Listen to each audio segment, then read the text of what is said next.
عفوك إني للنور مدت يداي نزعت أسرى.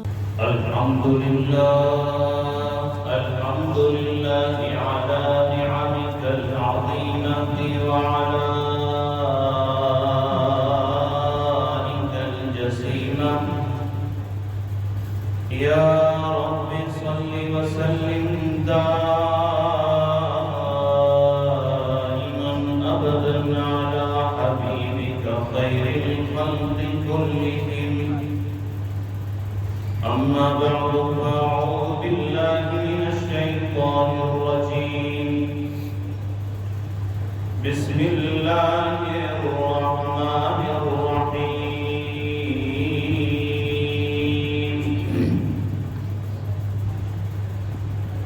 سبحان الذي أسرى بعبده ليلا من المسجد الحرام إلى المسجد الأقصى الذي باركنا حوله لنريه من آياتنا إنه هو السميع البصير.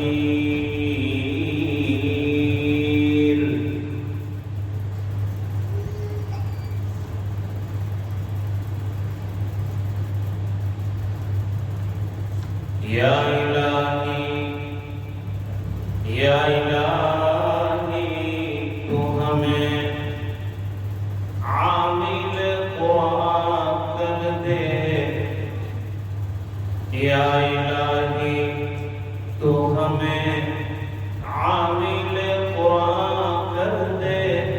پھر نئے سرے سے مسلمان کو مسلمان کر دے.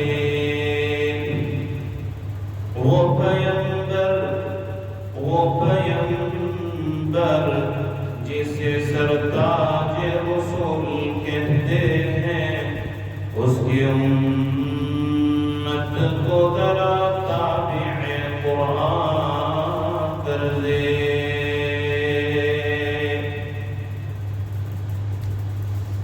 ایک مرتبہ محبت کے ساتھ درود شریف پڑھ لیں. اللہم صل وسلم وبارک علی سیدنا مولانا محمد مبارک وسلم. بزرگان محترم، عزیز دینی بھائیوں، نوجوانوں، جیسا کہ پچھلے کئی دنوں سے ہم لوگ نبی اکرم صلی اللہ علیہ وسلم کے مشہور معجزہ معراج کے مختلف ٹاپک پر بات سن رہے ہیں. کوشش کروں گا وقت کی کمی کی بنیاد پر آج اس ٹاپک کو ہم ختم کریں اور معراج کے واقعے کو ختم کر کے اس کا کیا سبب ہے وہ ہم آج کی اس ہماری سبق کی مجلس سے ہم گھر لے کر جائیں کہ 7 اور 8 دن سے جو ہم لوگ سن رہے ہیں اس کا مقصد کیا ہے. کوئی قصہ کہانی کے لیے نہیں بیٹھے کہ چلو رمضان میں روزہ ہے تو آدھا گھنٹہ کوئی قاری صاحب بولیں گے تو ذرا اچھا لگے گا. یہ مقصد نہیں ہے. بزرگوں اور بھائیوں، چونکہ بار بہت سارے ساتھی نئے آئے ہیں تو کچھ ہائی لائٹ کے طور پر شروع کیا تھا ہم نے کہ ہمارے نبی پاک صلی اللہ علیہ وسلم کو معراج اللہ پاک نے اس وقت کروائی جب آپ کی پہلی بیوی اور ہماری ماں ام المؤمنین حضرت خدیجہ الکبریٰ رضی اللہ تعالیٰ عنہ کا انتقال ہوا. آپ بہت غمزدہ رہتے تھے اور آپ کو جبرائیل کے ذریعے سے ام ہانی کے مکان سے اٹھا کر مسجد حرام لے گئے. وہاں سے آپ کو پھر مسجد اقصیٰ اور راستے میں کتنے واقعات ہوئے، کتنے لوگوں سے ملاقاتیں ہوئی، اس کی کیا کیا حکمتیں کی آپ لوگوں نے سنی. اس کے بعد مسجد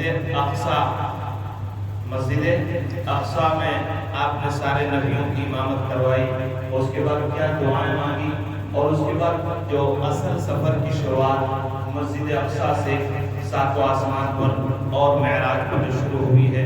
اور جیسے کل 2 دن آپ سن رہے تھے کہ مختلف آسمانوں پر مختلف نبیوں سے جو ملاقاتیں ہوئی اور اس میں ہر نبی کے ساتھ جو بات چیت ہوئی ہے، اس کے بعد آپ عرش اور عرش کے سامنے اللہ کے اتنے قریب ہو گئے، اتنے قریب ہو گئے. جیسے کل کہا تھا کہ تیر اور کمان کے درمیان جتنا فاصلہ ہوتا ہے، بلکہ قرآن تو یوں کہتا ہے اس سے بھی زیادہ قریب اللہ اپنے نبی صلی اللہ علیہ وسلم کے ہو. پھر کیا ہوا؟ پھر اللہ کو اپنے حبیب کے ساتھ جو بات کرنی تھی وہ کی.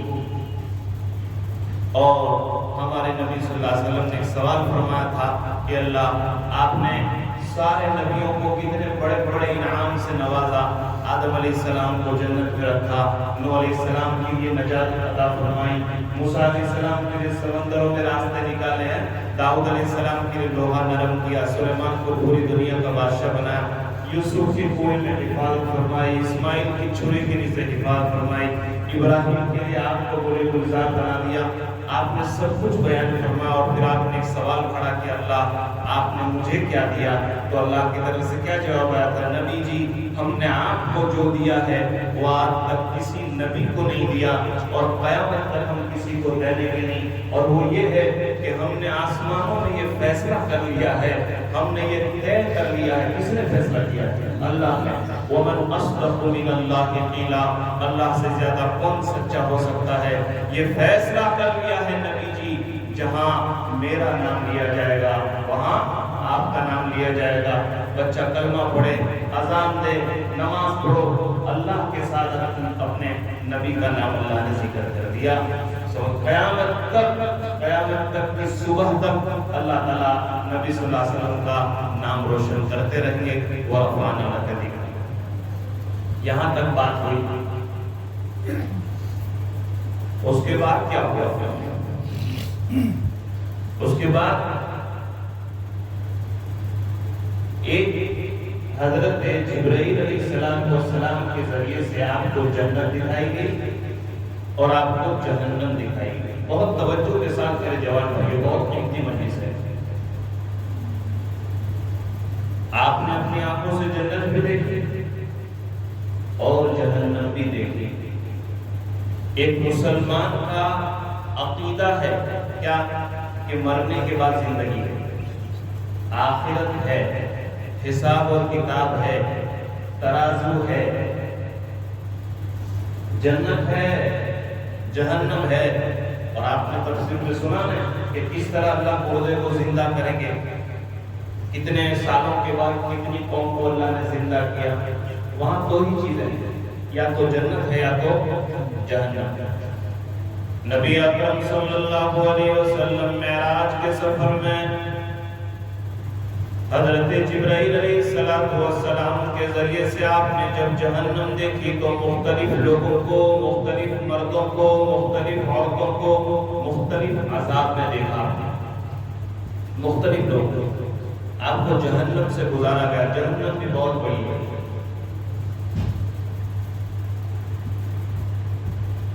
سب سے پہلے جو چیز آپ نے دیکھی تھی کہ آپ نے دیکھا کہ کچھ لوگ ایسے ہیں کہ جن کے ناخن تانبے کے اور وہ لوگ اپنے ناخنوں کے ذریعے اپنے چہروں کو نوچ رہے ہیں، یعنی اپنے وہ تانبے والے ناخن سے پورا گوشت کھینچ رہے ہیں. انسان خود اپنے ناخن سے آقا نے دیکھا اور دیکھ رہے کہ ہر ایک اپنے چہرے سے گوشت کو نوچ رہا ہے اور ہر ایک کا چہرہ نہ دیکھنے کے لائق نہیں ہوتا. خود انسان اپنے ناخن سے آقا نے دیکھا اور جبرائیل سے پوچھا، جبرائیل یہ کون لوگ ہیں، یہ ایسا کیوں کر رہے ہیں؟ تو جبرائیل علیہ السلام نے فرمایا آقا یہ آپ کی امت کے وہ لوگ ہیں جو دوسروں کی غیبت کیا کرتے ہیں. آج اللہ پاک نے ان کو وہ سزا میں مقرر کر دیا کہ قیامت تک، وہ تو بعد میں سزا ہے ہی، یہ اپنے ناخن کے ذریعے سے سے اپنے گوشت کو نوچ لے. میرے بھائیوں، آقا صلی اللہ علیہ وسلم نے فرمایا تھا من یضمن لی ما بین لحییہ وما بین رجلیہ اضمن لہ الجنہ. جو مسلمان مجھے دو چیزوں کی گارنٹی دے. کتنے بھائیوں؟ دو. اللہ کے رسول نے فرمایا دو چیزوں کی گارنٹی، میں اس کو جنت کی گارنٹی دینے کے لیے تیار ہوں. ایک جو تو اس کے جبڑوں کے درمیان یعنی زبان، اور ایک جو اس کی دو ران کے درمیان یعنی شرمگاہ، کہ اس کا وہ غلط استعمال بھلو نہیں کرے گا. میں اس کو جنت دینے کے وعدہ کر رہا ہوں. حضور نے فرمایا آپ جو ہے زبان کی طرف ڈیپ میں جاؤ گے، یہ جھوٹ کا گناہ، غیبت کا گناہ، تہمت کا گناہ، گالی گلوچ کا گناہ، جھگڑے کا گناہ، اس کے ڈیپ میں جاؤ گے آپ تو آپ کو زبان نظر آئے گی. حضور صلی اللہ علیہ وسلم نے دیکھا تو جھوٹ نہیں دیکھا نا. ارے بولو نہیں بھائی، میرا بھی گزرا ہے. حضور نے جو دیکھا ہے جہنم کو وہ دیکھا ہے کہ غیبت کرنے والوں کی سزا یہ ہو رہی ہے کہ وہ تانبے کے ناخن سے اپنے چہرے کو نوچ رہے. کہا کون ہے؟ کہا کہ غیبت کرنے والے لوگ ہیں. دوسروں کی غیبت کس کو کہتے ہیں وہ بھی جاننا پڑے گا. کسی انسان کی برائی اس کے پیٹھ پیچھے کرنا، کوئی بھی برائی یعنی کہ اگر وہ بات آپ اس کے سامنے کرو تو اس کے دل کو تکلیف ہوگی. صحابی نے پوچھا حضور اگر وہ برائی اس مسلمان میں ہو تو فرمایا تب ہی غیبت ہے، ورنہ تو تہمت ہے. یعنی کسی کے اندر کوئی برائی ہے، کوئی چہرے سے کالا ہے، کوئی غریب ہے، اور اب غیبت کے کیا کیا پرکار ہیں کیا بتاؤں. ہر وہ بات جو کسی مسلمان کے دل کو تکلیف پہنچائے، آپ نے اس کا اظہار کسی کے سامنے کیا، وہ غیبت ہے. ارے میں بتاؤں میں آپ کو، آپ کا ایمان تازہ ہو جائے. نبی پاک صلی اللہ علیہ وسلم کی 11 بیویاں، برابر اللہ کے رسول صلی اللہ علیہ وسلم رات کو ایک ماں کے یہاں تشریف لے جاتے، پھر دوسری رات کو دوسری ماں کے یہاں تشریف، باریک کی سب ترتیب کے ساتھ. ایک مرتبہ آقا صلی اللہ علیہ وسلم ایک ماں کے یہاں سے تشریف لائے. ان کا نام تھا حضرت سودا رضی اللہ تعالیٰ، ہمارے نبی صلی اللہ علیہ وسلم کی بیوی، ہماری ماں. حضرت سودا کا قد تھوڑا چھوٹا تھا، چھوٹی تھی، ٹھیک نا. تو اور انہوں نے اپنے کمر کے اندر ایک پٹا باندھ رکھا تھا، ایک کپڑا، ایک پٹا باندھ رکھا تھا.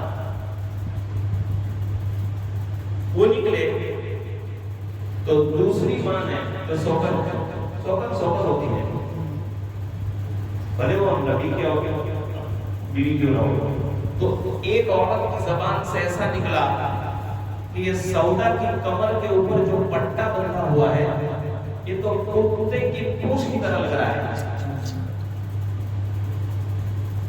سودا کو معلوم نہیں ہے.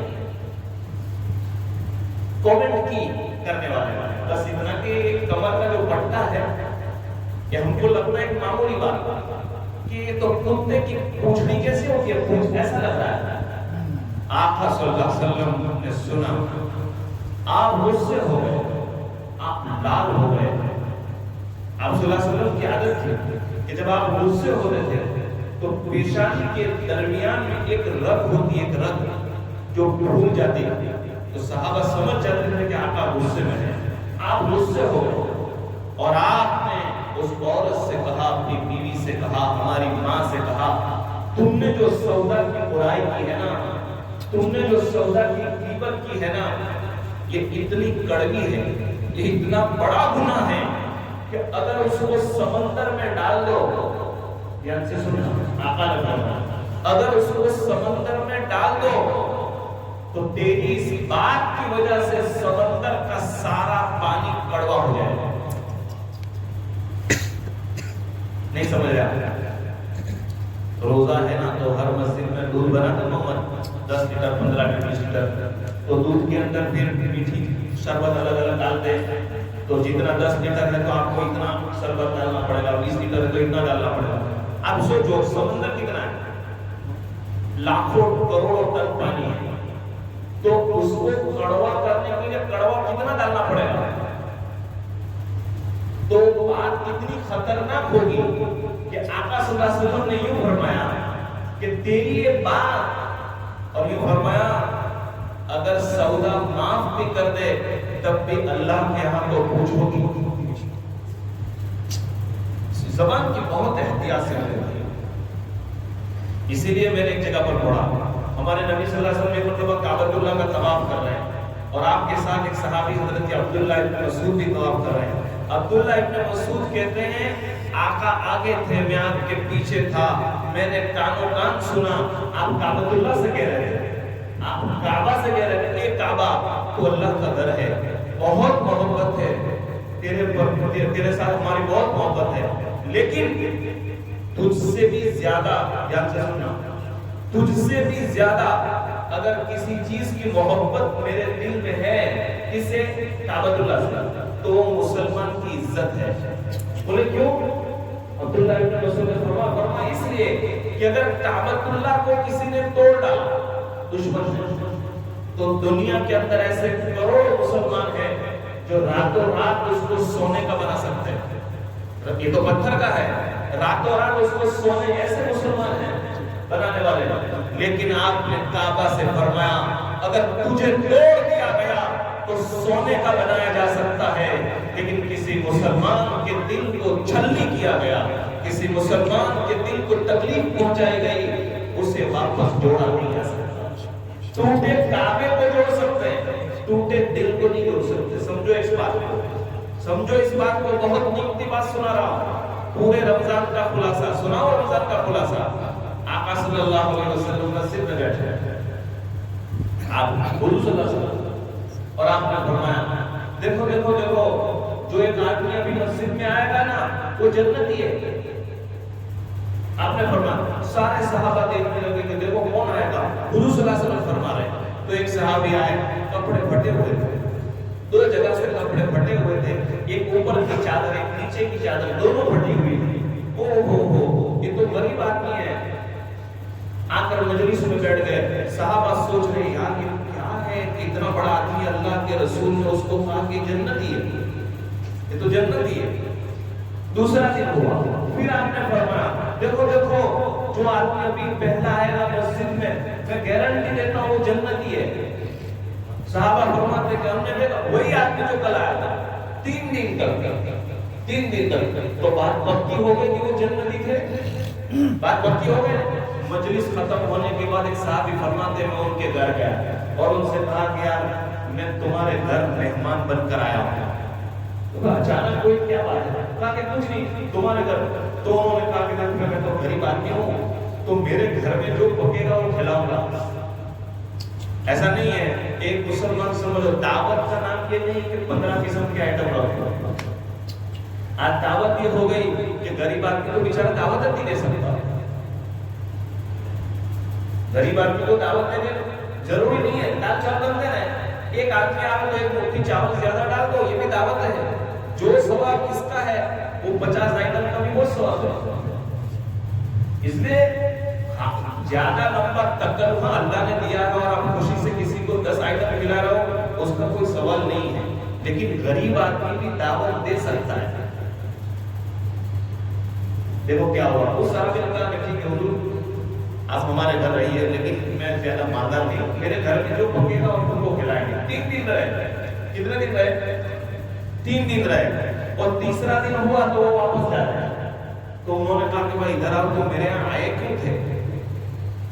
3 دن تم رہے۔ تو کہا کہ دیکھو یہ تو میں تو اس لیے آیا تھا کہ میں نے حضور صلی اللہ علیہ وسلم سے 3 دن سنا کہ مجلس میں جو آدمی آئے گا وہ جنتی ہے، تو میں نے سوچا کہ تمہارے ساتھ میں 3 دن رہوں تو میرے کو خبر پڑے تم کون سی تہجد پڑھتے ہو، تم کون سا خیرات کرتے ہو، تم ایسی کون سی نماز پڑھتے ہو، تم ایسا کون سا ذکر کرتے ہو جس کی وجہ سے اللہ نے تم کو جنتی بنا دیا۔ اس لیے میں تاکہ میں وہ عمل کروں، کھانے پینے نہیں آیا، میں دیکھنے آیا تھا تمہارے گھر۔ تو انہوں نے کہا کہ دیکھو بھائی میں کوئی لمبی تہجد نہیں پڑھتا اور میں کوئی بہت بڑا عبادت گزار بھی نہیں ہوں، 5 ٹائم کی نماز پڑھتا ہوں، لیکن اتنا ہے کہ جب سے میں مسلمان ہوا نا تب سے آج تک میرے دل میں کسی مسلمان کی بے حرمتی نہیں آئی، میں نے کسی مسلمان کو ذلیل نہیں کیا، میں نے کسی مسلمان کو میرے سے ہلکا نہیں سمجھا۔ اتنا ہی، یہ بات اتنی بات ہے، کوئی بھی مسلمان ہو نا تو میرے دل میں اس کی عزت آتی ہے، بس اتنا ہے اور کچھ نہیں ہے۔ بس انہوں نے کہا، وہ صحابی دوڑے دوڑے گئے اور انہوں نے کہا کہ حضور جس کے بارے میں آپ نے جنتی ہونے کا بتایا نا، جنتی ہو تو کوئی اتنا تہجد گزار نہیں، لیکن اس کا کہنا یہ ہے کہ وہ کسی مسلمان کو حقیر نہیں سمجھتا، کسی مسلمان کو چھوٹا نہیں سمجھتا۔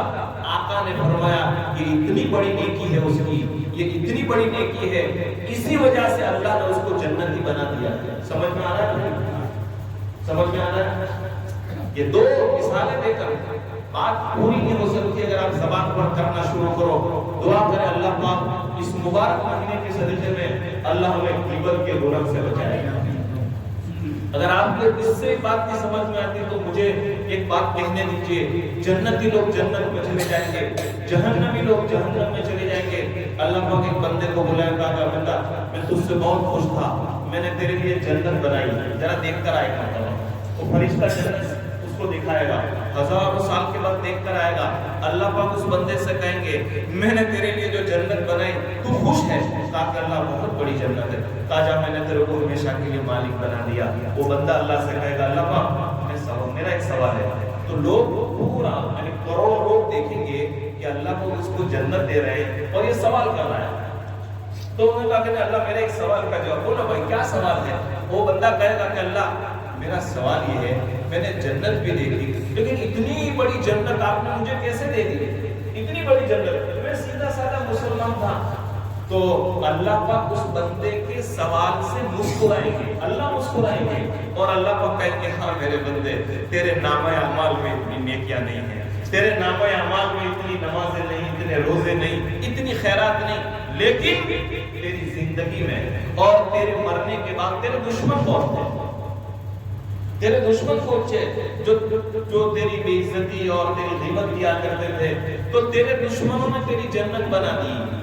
تیرے دشمنوں کے ہمارا اصول ہے، ہمارا کانسٹیٹیوشن ہے، ہمارا قانون ہے قرآن کا کہ جو انسان کسی کی برائی کرتا ہے، جو انسان کسی کی برائی کرتا ہے تو برائی کرنے والے کی نمازیں، برائی کرنے والے کی جتنی عبادتیں ہیں اس کے نامہ اعمال میں بولو ٹرانسفر ہو جاتی ہے۔ آج سمجھ رہے میرے بھائیوں، ایسا نہ ہو خیرات ہم کریں، روزے ہم رکھیں، نمازیں ہم پڑھیں، لیکن کل قیامت میں کسی اور کے نامہ اعمال میں نکل جائے۔ اللہ کے لیے کیا مشکل ہے؟ شبیر بھائی کینیڈا سے بیٹھے بیٹھے تم یہاں اگر کسی کو $500 بھیجنا چاہتے ہو 1 سیکنڈ میں بھیج سکتے کہ نہیں؟ بھیجتے نہیں، اکاؤنٹ میں ٹرانسفر نہیں کرتے۔ اللہ کے لیے کیا مشکل ہے؟ کسی کی نیکی کسی کو، اور اللہ کو کون پوچھنے والا؟ بھائی سب یہ باتیں ایسی ہیں جو آدمی کو سمجھ میں آ گئی۔ اس لیے میرے بھائیوں میں جو بات کر رہا تھا کہ آقا صلی اللہ علیہ وسلم نے جو دیکھا کہ معراج میں کہ کچھ لوگ ایسے ہیں جن کے ناخن تانبے کے ہیں اور اپنے گوشت کو وہ نوچ رہے ہیں۔ آقا نے پوچھا یہ کون لوگ ہیں جبرائیل، یہ کیسے گنہگار ہیں؟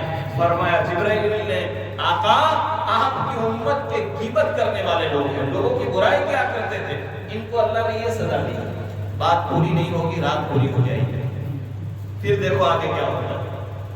آپ صلی اللہ علیہ وسلم آگے چلے تو آپ نے دیکھا کہ ایک بہت بڑا تندور ہے۔ تندور سمجھتے ہیں کھانا پکانے کا بڑا برتن جس میں نیچے آگ جلتی ہے، تندور بہت بڑا، کئی ہزار کلومیٹر پہ پھیلا ہوا، اتنا بڑا تندور، نیچے آگ جل رہی تھی۔ آقا نے فرمایا اور اس میں پانی تھا، اور اس میں میں نے دیکھا کہ ننگے انسان کو رکھا گیا تھا، ننگے انسان کو رکھا گیا تھا، اور وہ پانی جب ابلتا تھا تو وہ انسان اوپر آتا تھا اور پھر اس کو دھکے مار کے فرشتے اندر ڈالتے تھے، بار بار ایک دم گرم پانی میں۔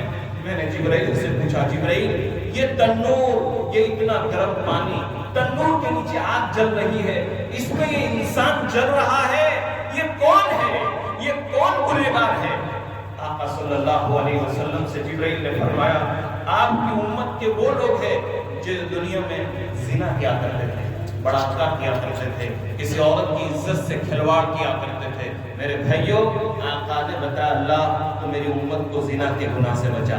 یہ ایسے کئی واقعات ہیں۔ خدا آقا صلی اللہ علیہ وسلم آگے بڑھے، آپ نے دیکھا کہ کچھ لوگ ایسے ہیں جن کے پیٹ جو ہے بہت بڑے بڑے ہو گئے، پیٹ بہت بڑے بڑے پیٹ ہو گئے، اور پیٹ کے اندر آگ جل رہی ہے، اور باہر سے دیکھنے والا حفاظت کرے۔ بھائیو باتیں کرنا آسان ہے، اللہ حفاظت کرے، اللہ حفاظت کرے۔ اور اس مبارک مہینے میں اللہ تمام گناہ سے اللہ پاک ہم کو توبہ کرنے کی توفیق دے۔ اس لیے فرمایا ہے کہ آنکھوں کی حفاظت کرو، گندی بات سنو نہیں، گندی بات دیکھو نہیں، گندی بات سنو نہیں، یہ بہت بڑی چیز ہے۔ آپ نے بڑے بڑے پیٹ والے ہیں اور ان کے پیٹ کے اندر آگ جل رہی ہے، اور وہ ادھر دوڑ رہے ہیں، وہ ادھر دوڑ رہے ہیں سب۔ جب آدمی اندر آگ جل رہی ہے تھوڑی سی ایسی ہو جاتی ہے، کیا ہوتا ہے؟ تو آگ جل رہی ہوتی ہے۔ آپ نے فرمایا جبرائیل یہ کون ہے؟ فرمایا یہ آپ کی امت کے بیاج خور لوگ ہیں جو سود کا پیسہ کھاتے تھے، جو بیاج کا پیسہ کھاتے تھے، انٹرسٹ کو حلال سب۔ کیا حالت ہو گئی، نام بدل کے لوگ بیاج کو حلال کر رہے ہیں، الگ الگ اسکیم کے ذریعے سے۔ کوئی پوچھنے والا نہیں، اب تو سال ہو جاتا ہے لیکن کوئی مسئلہ نہیں پوچھ رہا کہ یہ بزنس کا طریقہ حلال ہے کہ نہیں، یہ کیا اسکیم، کون سی اسکیم، یہ بھرو نہیں یہ کرو، کون سی اسکیم، یہ بیاج ہے۔ الربا، قرآن کریم فرماتا ہے میرے بھائیوں، کوئی آپ میری بات آپ توجہ کے ساتھ سنیں، کروڑوں پتی انسان ہو لیکن اگر کاروبار بیاج کا ہے، انٹرسٹ کا ہے، خدا کی قسم ایک دن تباہ ہو جائے گا۔ لکھ دینا، یہ گندا ہے، یہ پاخانہ ہے، یہ کچرا ہے۔ آدمی حلال سمجھ رہا ہے، اس کو برکت سمجھ رہا ہے۔ کون سی تجارت ہے؟ میں نے بھائی محمد سہیل کو 1 لاکھ روپے دیے، برابر، بطور قرض دی کہ جب آپ پر سہولت ہو آپ مجھے دے دیں، 2 سال 4 سال 5 سال کے بعد بھی اگر دیں مجھے وہ 1 لاکھ روپے کریں۔ آپ اگر 1 روپیہ بھی اگر مجھے دیں، حرام ہے۔ بعض لوگ کرتے ہیں کہ بھائی کہ اس کا دھندا ہے، کون سا دھندا؟ اور فکس نفع کرتے ہیں کہ یہ آپ کو ہر مہینے 5000 دے دیں گے، فکس نفع جائز نہیں ہے۔ کوئی بھی دھندا ہو، جیسے محمد تو دھندا کرتا ہے، برابر، میں تیرے کو 1 لاکھ روپے دوں لیکن تو مجھے کہ میں ہر مہینے تم کو 3000 روپے کاریسر دے دوں گا۔ دھندے میں نفع بھی ہے اور نقصان بھی ہے، ٹکاواری ہوگا کہ بھائی 70% تیرا ہوگا، 30% میرا ہوگا، نفع اور نقصان دونوں کے اندر۔ ایک بات سنا پھر میں آگے بڑھتا ہوں۔ امام ابو حنیفہ رحمۃ اللہ علیہ کا نام تو آپ نے سنا ہے، بہت بڑے امام ہے ہمارے، ان کا نام نعمان تھا۔ انہوں نے کسی کو قرض دیا تھا، قرض دیا تھا کسی ضرورت مند انسان کو۔ دھیان سے سننا میرے بھائیوں، اگر کسی کو قرض دیا ہے، اگر بار بار اس کے گھر کے چکر کاٹو گے اور شربت پیو گے اور دعوت کھاؤ گے اور احسان جتاؤ گے نا، یہ بھی بیاج ہے۔ امام ابو حنیفہ نے قرض دیا، مالدار تھے، بہت بڑے تاجر تھے، بزنس مین تھے امام ابو حنیفہ، ان کی کپڑے کی تجارت تھی۔ تو ایک مرتبہ وہ سفر میں، دھیان سے سننا، سخت گرمی کا زمانہ تھا، وہ پہاڑ سے گزر رہے تھے، دوپہر کا وقت تھا، ان کے ساتھ ان کے شاگرد امام ابو یوسف رحمۃ اللہ علیہ تھے۔ تو دوپہر کا وقت تھا تو امام صاحب سے امام ابو یوسف نے کہا کہ تھوڑی دیر ہم آرام کر لیتے ہیں، لمبا سفر ہے۔ تو امام ابو یوسف پہاڑ پر سو گیا، پہاڑ تو گرمی میں کتنا تپتا ہے، وہ ایک دم گرمی میں سو گئے۔ تو امام ابو یوسف نے کہا کہ حضرت وہ ایک مکان ہے اور اس مکان کے ساتھ ایک دیوار ہے اور دیوار کے ساتھ ایک سایہ ہے، تو گرمی میں کیوں سوتے ہو؟ آپ اس سایہ کے نیچے آرام کرو ورنہ آپ بیمار پڑ جاؤ گے۔ تو امام ابو حنیفہ نے کہا نہیں بھائی میں یہیں سو جاتا ہوں۔ کہا کہ حضرت اس میں کیا ہوا، دیوار کے نیچے سو جائیے، ہمیں لمبا سفر کرنا۔ سنو میرے بھائیوں، مسلمان کا نام نماز نہیں ہے، فقط ٹوپی کپنی نہیں ہے، روزہ نہیں ہے، ٹوٹلی اسلام کا نام مسلمان ہے۔ دیکھو کیا ہوا، امام ابو حنیفہ نے کیا کہا کہ بھئی میں یہیں سوؤں گا۔ بولے کیوں؟ تاکہ کسی کو پتہ نہیں ہے، یہ جس کی جھوپڑی ہے نا، وہ جھوپڑی تھی، یہ جس کی جھوپڑی ہے اس کو میں نے قرض دیا ہے،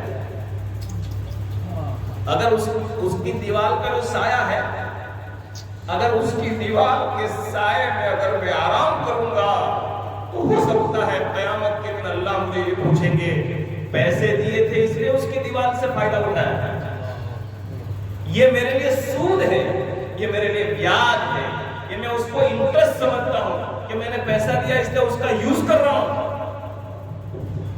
آپ میری بات سمجھئے کہ وہ دیوار پر اگر وہ سو جاتے تو اس کا تو کوئی پیسہ تو گیا نہیں تھا، دیوار کا سایہ تو مفت میں ملتا ہے نا سایہ تو، لیکن اس سے بھی فائدہ نہیں اٹھایا۔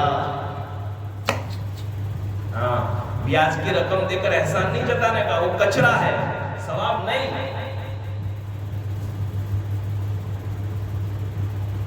ایک بات سناؤں، اس لیے کہ اب ہے نا بیاج کو الگ الگ طریقے سے حلال بنانے کی، چونکہ گورنمنٹ کی بھی جتنی اسکیمیں آ رہی ہے تو اس میں زیادہ تر وہ انٹرسٹ اور بیاج کی باتیں آ رہی ہے، یہ کرو تو یہ ملے گا، یہ کرو تو یہ کرے گا، برابر ہے۔ اور ایف ڈی کے جو پیسے آ رہے ہیں، بینک کے اندر جو نارمل سود ہمارا جمع ہو رہا ہے، ارے مسئلہ تو یہاں تک ہے کہ اگر میرا سیونگ اکاؤنٹ ہے، سیونگ اکاؤنٹ ہے، برابر، اب میں نے اس میں 1 لاکھ روپے رکھے ہیں تو مہینے میں 2500 روپے اس میں مان لو کہ آتا ہے نا سب انٹرسٹ، برابر ہے۔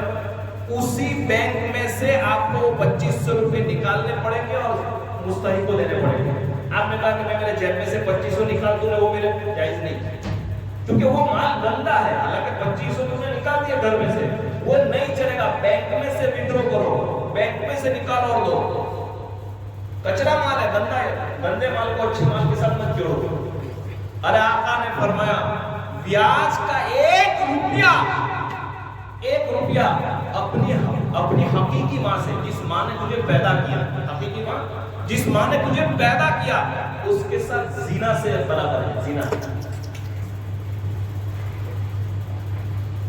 تجارت مشکل ہو گئی،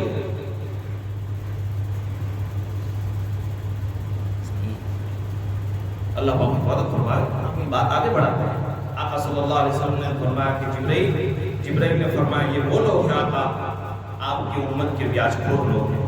اور میرے بھائیوں، میرے لیے کہنا آسان ہے، آج کے زمانے میں شاید ہی کوئی آدمی بچ سکتا ہے۔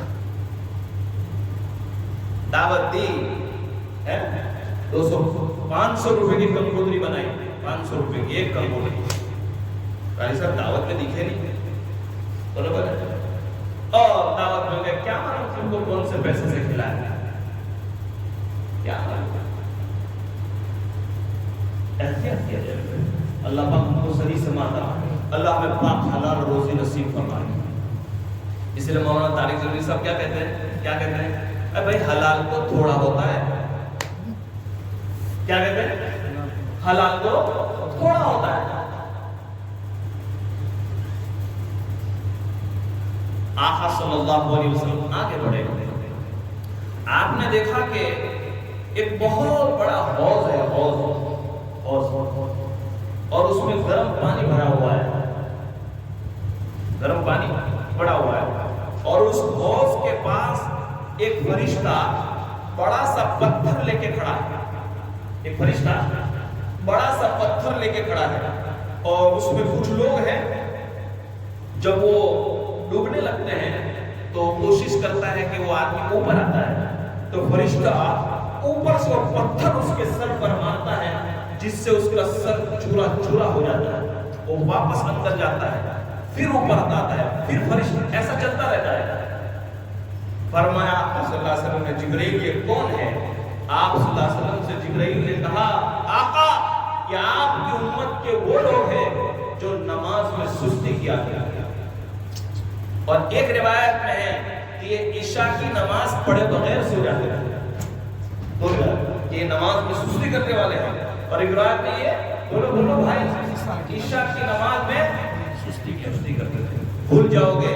یہ 3 گناہ میں نے ذکر کیے ہیں، ایک غیبت، ایک بیاج اور ایک نماز۔ میرے بھائیو، یہ 3 گناہ سماج میں اتنے بڑھ رہے ہیں، اتنے بڑھ رہے ہیں، کہ ہمارے جھگڑوں کا کارن محبتیں ختم ہو گئی، آپس میں ناچاکیاں توڑ پھوڑ، اس کا مین کارن غیبت اور بیاج۔ تم کو معلوم ہے 2 سال پہلے جب کورونا شروع ہوا تھا، 3 سال پہلے حضرت مفتی احمد صاحب نے ڈابھیل میں ایک بیان دیا تھا، اور حضرت نے یہ کہا تھا کہ میرے نزدیک اس بیماری کے آنے کا سب سے بڑا کارن 2 چیزیں حضرت نے بیان کی۔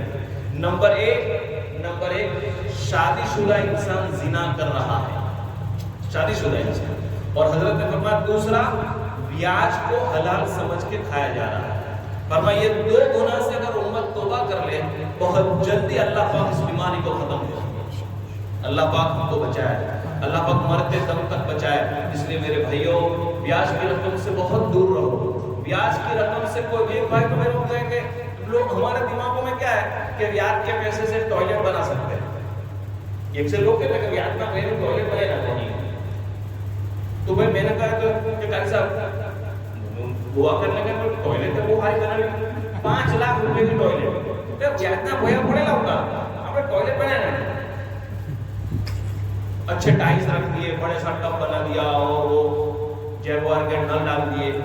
تو میں نام نہیں لے رہا ہوں اس لیے کہ غیبت ہو جائے، لیکن آپ کو سمجھانا چاہ رہا ہوں، میں نے کہا کہ تو نہیں چلا ہے، لیکن بیاج نہ بھیا، ارے بھائی وہ بیاج کے پیسے سے ٹوائلٹ یوز کون کرے گا؟ ہم یوز کریں گے نا۔ فرمایا وہ تو جو زکات کا مستحق ہے، وہ جو غریب آدمی زکات کا مستحق ہے، اس کے پاس کچھ نہیں ہے، تو اس کے گھر کی ٹوائلٹ کو آپ اگر چاہے تو بیاج کی رقم سے بنا سکتے ہیں۔ اور ایسا راستہ کہ جس میں سارے لوگ استعمال کر سکتے ہو، جس چیز میں آپ کا خود یوز ہو، آپ خود استعمال کرنے والا ہو، اس میں بیاج کی رقم نہیں ڈال سکتے۔ آدمی اتنا بیمار ہے کہ علاج کے بالکل پیسے نہیں، للہ بھی نہیں، زکات بھی نہیں، اس کی جان کا خطرہ ہے، تو یہاں مفتیوں نے کہا کہ بھائی بیاج سے بھی اس کا علاج کرا ہے۔ اللہ نے بتایا ہے راستے۔ لوگ مسجد میں ٹوائلٹ بناتے ہیں بیاج کے پیسے سے۔ اب ہم بولتے تو اصل تکلیف میری یہ ہے کہ میرے سے رہا نہیں جاتا۔ بھائی دیکھو مسئلہ تو جو ہے وہ سلام کرے نہ نہیں کرے کوئی تکلیف نہیں، مسئلہ تو سب کے لیے برابر ہے۔ مسجد میں ٹوائلٹ تو مسجد میں تو مالدار نہیں جائے گا، غریب بھی جائے گا۔ مسجد میں 1 روپیہ زکات کا نہیں، مسجد میں 1 روپیہ بیاج کا نہیں۔ اور ایک مسئلہ سنو، یہ جو مسجدوں میں جمعہ کے اندر جو مصلی پھرتے ہیں اس میں للہ ہی رقم ڈالنی، نہیں ہو تو نہیں ڈالنے کا، 1 روپیہ تو 1 روپیہ، نہیں تو کچھ نہیں، زکات کی رقم نہیں، للہ کی رقم نہیں۔ اللہ پاک ہمیں صحیح سمجھنے کی توفیق۔ یاد رہے گا میرے بھائیوں، بھول مت جانا، غیبت، بیاج اور نماز کی سستی۔ اچھا یہ بات ابھی آگے انشاءاللہ اگر آخری میں مجلس ہوگی تو میں پوری کروں گا۔ آقا صلی اللہ علیہ وسلم واپسی میں آ رہے ہیں تو اللہ کی طرف سے جو ہدیہ اور جو تحفہ ملا، اور راستے میں حضرت موسیٰ علیہ السلام سے جو ملاقاتیں ہوئی اس کا مختصر ہم جانتے ہی ہیں، لیکن اللہ تبارک و تعالیٰ نے نبی صلی اللہ علیہ وسلم سے بلایا تو پوچھا گیا، ایک صحابی نے پوچھا، میرے بھائیوں صحابی کا نام آوے، نبی کا نام آوے تو صلی اللہ علیہ وسلم ضرور پڑھنا چاہیے، اور صحابہ کی محبت اپنے دلوں میں ضرور بٹھاؤ۔ آج میں کتاب پڑھ رہا تھا محمد، ہم نے اس میں قصہ پڑھا ہے بہت اچھا۔ فرمایا ایک جنگ کے موقع پر حضرت ابوبکر رضی اللہ تعالیٰ عنہ ابھی سفر میں جا رہے تھے، حضور پاک صلی اللہ علیہ وسلم بھی سفر پر جا رہے تھے، حضور صلی اللہ علیہ وسلم کے پاس ایک بوڑھیا عورت آئی، ایک بوڑھیا عورت بالکل عمر رسیدہ ہے۔ انہوں نے کہا حضور مجھے آپ سے بہت محبت ہے۔ تو بولے کیا ہے؟ کہا کہ میں آپ کے پاس اس لیے آئی، آپ سفر پر جا رہے ہو، آپ اللہ کے راستے میں جا رہے ہو، تو میرا ایک بیٹا ہے جو آپ کے ساتھ بہت دشمنی کرتا ہے، آپ کو بہت گالی دیتا ہے، تو آپ اس کے لیے دعا کرو اللہ میرے بیٹے کو ہدایت دے دے۔ وہ بڑھیا ماں تھی نا، تو ماں سمجھدار تھی، بیٹا جوان تھا، حضور صلی اللہ علیہ وسلم نے دعا کی اللہ بڑھیا کے بیٹے کو ہدایت دے دے۔ آپ نے دعا سے فارغ ہوئے، وہ بیٹا دوڑتا ہوا ہے، ماں تو بھی یہاں ہے، وہ بیٹا دوڑتا ہوا کہا مالک بن سنان رضی اللہ عنہ فرمایا کہ آقا میں آپ کے ساتھ آنا چاہتا ہوں سفر میں، آقا میں آپ کے ساتھ سفر میں آنا چاہتا ہوں۔ مالک بن سنان فرماتے ہیں میں جوان تھا، میں سفر میں گیا اور جنگ ہوئی اور وہاں وہ شہید ہو گئے، پہلا دن اسلام کو شہید ہو گئے۔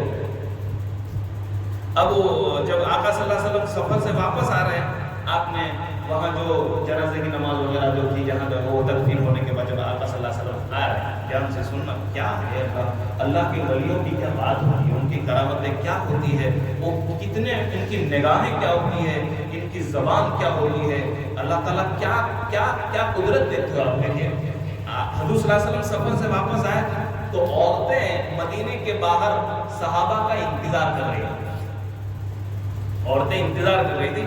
تو فرمایا کیسا رہا، ارے خوشی میں کون شہید ہوا، کس کو جیت ملی، کون ہار، کیا ہوا. جب دور سے صحابیات نے، صحابہ کی عورتوں نے دیکھا کہ حضور صلی اللہ علیہ وسلم آ رہے ہیں تو اللہ کا شکریہ ادا کیا، اللہ نے نبی صلی اللہ علیہ وسلم کی حفاظت کی. تو ہر ایک جب پہلے آقا اندر داخل ہوئے تو عورتوں نے پوچھا، کسی نے کہا کہ حضور میرا بھائی کا کیا حال ہے، کسی نے کہا کہ میرے ابا کا، کسی نے کہا کہ ایسا سب رشتہ دار ایک دوسرے کو پوچھ رہے ہیں. تو اس عورت نے بھی پوچھا تو حضور میرے بیٹے مالک کا کیا حال ہے. تو حضور صلی اللہ علیہ وسلم کو تو خبر تھی کہ اس کا انتقال ہوا، وہ تو شہید ہو گیا تھا، لیکن آقا کو پتہ تھا بوڑھی عورت ہے، ایک دن کا، ابھی تو یہ مسلمان ہوا تھا، اگر میں ایک دم سے اس کو کہوں گی ماں ہے، بڑھیا عورت ہے، یہ برداشت نہیں کر پائے گی، اس کی چیخ نکل جائے گی. آقا نے کہا صبر کر، ابو بکر پیچھے آ رہے ہیں وہ بتا دیں گے، ابو بکر پیچھے آ رہے ہیں وہ بتا دیں گے کیا ہوا. وہ ابو بکر تھوڑے بعد میں آ رہے ہیں اور صحابی ان کے پیچھے آتے گئے، ہر ایک سے پوچھتی تھی، ہر ایک سے، تو ہر ایک یہ کہتے تھے ابو بکر بتا دیں گے. چنانچہ ابو بکر رضی اللہ تعالیٰ عنہ بہت آتے آتے ان کو بہت دیر ہو گئی تو انتظار میں کھڑی تھی اور ابو بکر سے پوچھا، ابو بکر میرے بیٹے کو دیکھا تھا میدان میں، میرا بیٹا تھا ایک، میں دیکھا تھا میدان میں. تو انہوں نے کہا کہ ابو بکر نے کہا کہ ہاں میں نے دیکھا تھا. فرمایا اس کا کیا حال ہے. تو ابو بکر کو تو سب خبر تھی. ابو بکر رضی اللہ عنہ نے کہا کہ تجھے پتہ نہیں چلا، حضور صلی اللہ علیہ وسلم آئے، بہت سارے صحابہ آگے چلے، کہا کہ حضور نے کہا. ابو بکر بتائیں گے، سمجھ گئے حضرت ابو بکر، کیسے سمجھدار لوگ تھے، وہ سمجھ گئے. حضرت ابو بکر سوچنے لگے تو ماں کی چیخ نکل گئی اور ماں نے، بڑھیا نے کہا ابو بکر سچ بتاؤ کیا میرا بیٹا شہید ہو گیا. تو ابو بکر نے کہا ایسا کچھ نہیں ہے. وہ پیچھے اللہ پاک اس کو بھیج رہے ہیں، پیچھے اللہ پاک اس کو بھیج رہے ہیں. ہم کو لگ رہا ہے کہ جھوٹ بولے نا، دیکھو دیکھو کیا ہو رہا ہے. حضرت ابو بکر بولتے ہوئے چلے گئے. پھر ایک دم سے خیال آیا کہ اللہ، میں نے تو اس بوڑھی ماں کو تسلی دینے کے لیے اور اس بوڑھی ماں کے دل پر غم کو ہلکا کرنے کے لیے میں نے تو ایسا کہا تھا، لیکن اللہ تو ہی قادر ہے، تو ہی تسلی عطا فرما. میں نے کہتے کہہ دیا ہے. او میرے بھائیوں کیا ہوا، تھوڑے دن تھوڑے گھنٹے گزرے نہیں، مالک بن سنان جو شہید ہو گئے تھے وہ واپس سفر سے واپس آ رہے ہیں.